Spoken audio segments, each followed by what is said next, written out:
શહેરના વિવિધ રસ્તાઓને કામગીરી માટે ખાતમુહૂર્ત કરવામાં આવ્યું।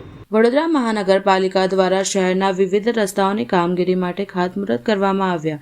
141 શહેર વિધાનસભામાં આવેલ ઇલેક્શન વોર્ડ નંબર 6માં મંગલેશ્વર ઝાપાથી ચાંપાનેર 4 રસ્તા સુધીના રીસર્ફેસિંગની કામગીરી સાથે ગટરના એક્સટેન્શન સહિતની કામગીરીનું ₹330.53 લાખના ખર્ચે થનારી કામગીરીનું ખાતમુહૂર્ત કરવામાં આવ્યું હતું।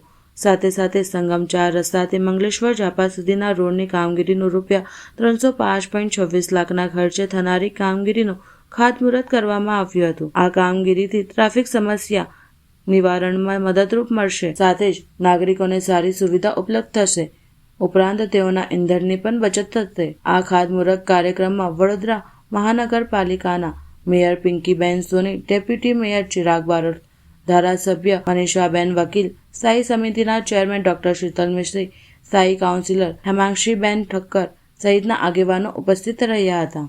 આજ રોજ વડોદરા સંગમ વિસ્તારથી મંગલેશ્વર ઝાપા અને મંગલેશ્વર ઝાપાથી લઈ અને ચાંપાનેર ગેટ સુધીના મુખ્ય માર્ગનું ખાતમુહૂર્ત કરવાની કામગીરી કરવામાં આવી।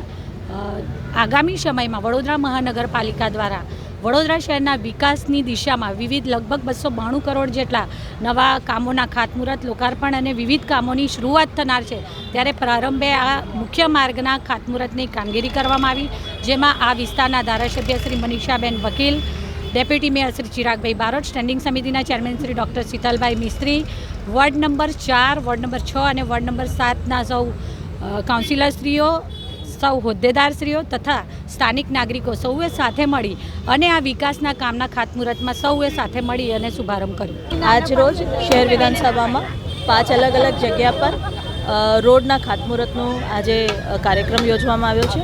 લગભગ 1300 કરોડ જેટલી આજુબાજુ આ રોડ નવા બનશે અને જે લોકોને વરસાદની ટાઈમ પર જે રોડની દશા ખરાબ થઈ હતી એને માટેના પ્રયત્ન છે અને ઘણા નવા રોડો પણ છે, જ્યાં વસ્તી આવી ગઈ છે, લોકો રહેવા લાગ્યા છે, તે લોકોની પ્રાથમિક જરૂરિયાત પણ રોડ હોતી હોય છે, ત્યારે આ રોડનું કામ આજે શરૂ કરવામાં આવ્યું છે।